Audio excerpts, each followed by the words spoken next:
All right, guys, masking tape, edge for clean margins. I mean this part here. Okay.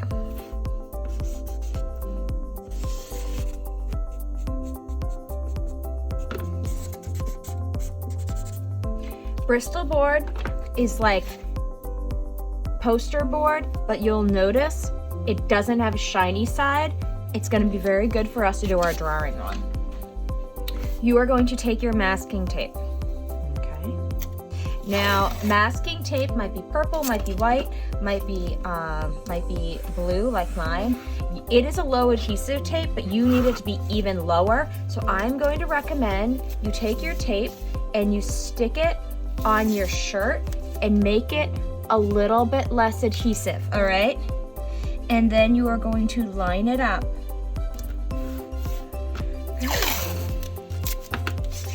I'm not kidding, you want it a little bit less adhesive. If you do not make it a little bit less sticky, it is going to maybe rip your paper, all right? You need it a little less sticky. And you are going to put it on the edges, okay?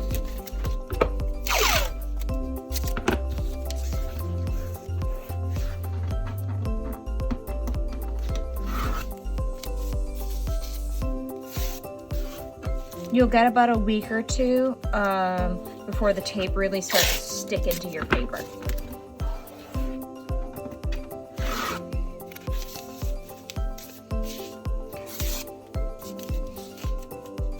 Now, this is going to be our pretty outside margin, and then we will draw on the inside. Why do we use masking tape?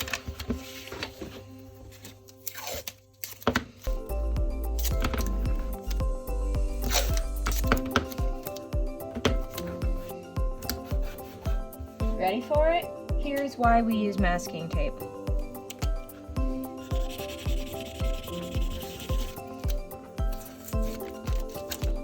This is going to allow us to have a clean edge at the end that's not covered in pencil marks. All right? We use masking tape so that we can have this really perfect outside margin. Okay, gridding. When you're gridding, you need a ruler. Okay.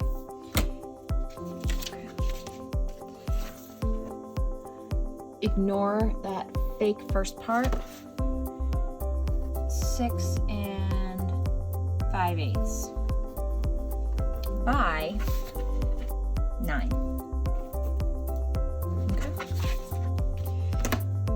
Half of 6 5/8 is 4 1/4 plus a 16th. No, 3 1/4 plus 3 1/4 plus a 16th. I want you to measure in the middle. 3 1/4 plus a 16th. Now I need you guys to draw lightly. All right, guys, I'm not kidding. Lightly. Okay, I know there's time for your dark marks. This is time for your gentle marks. Gentle. All right, it's like patting a cat. Gentle. Okay? Gentle. Now we have to split this in half again. So if we have 3 and basically a quarter, 3 1/4 is 1 1/2 plus a bit, 1 1/2 plus a bit, 1 1/2 plus a bit, 1 1/2 plus a bit. You want to have 3 marks to match up, so you're going to go down here, 1 1/2 plus a bit, and 1 1/2 plus a bit. Gentle marks, and we're playing connect the dots. Now, we actually want to be careful because if we mess up our grid, we'll have distortion. This is where you'll have distortion. And look at that. I didn't do 1 1/2 plus a bit. Good thing I make the double marks and check my work as I go. gentle, gentle, gentle marks. We're gonna cut it up this way. Half of 9 is 4 1/2. Half of 9 is 4 1/2. Half of 9 is 4 1/2. Okay, and you're gonna connect up those dots.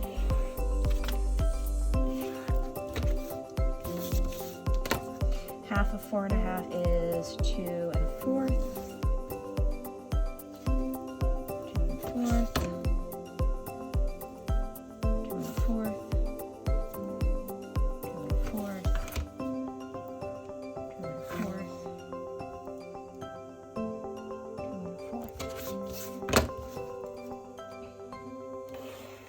Gentle marks, guys.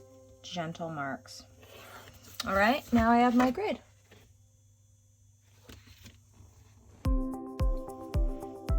Okay, here we are. I have my image I want to work from on my phone. I want it to be a 3x4 proportion where it lines up proportionally from this grid, from this image to this grid. Once I'm in the image, like here I am, I go to photos, there's the image, edit, circle in a circle, mark up.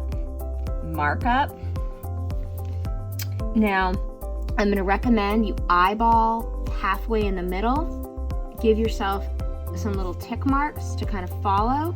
You can always fix it, but this helps makes your life a lot easier if you're like, I know where that halfway point is. And I can erase them. They don't feel right. That looks pretty even to me. Ruler, 2 fingers to move. All right, half of your half of your other half, okay? That looks pretty good to me. All right, over to my markup. I'm gonna make my ruler go away. Half, kind of eyeballing it. Half of half of half. All right, you wanna make this pretty clean because if you feel like it's off now, you'll get distortion, 2 fingers to move, right? And when I look at this, that looks pretty good. But let's say it wasn't very good. Like if I want to eraser, you do have the eraser and you can like, let's say I want to fix this line. I can erase right up against the ruler, right? I can erase everything I need to, and then I can draw it back in. Maybe I'm gonna erase that little bit right there. Okay, good. All right, hit done to get out of markup. And because we are drawing black and white, I'm gonna recommend you decide under your filters if you want monochromatic, silver tone, or noir. And when you're deciding, you tell yourself, how do I make sure my foreground and my background look nice? And what does the contrast do? I think silver tone might be really good for my Becky drawing. I could maybe do noir or I could do silver tone, but I think her eyes pop a little bit more. And I think if I can get her poppy eyes, I'll be very happy. And that's what I'm gonna use to draw from. You don't have to do your grid in white. You can do your grid in whatever color you want. I just grabbed a yellow highlighter because it was available. All right, and then when you draw, you're gonna be able to say, okay, this here, that quadrant, see that little quadrant? That entire quadrant's gonna be here. And then you know, you can say, okay, her ear is gonna be here, but that's for another video.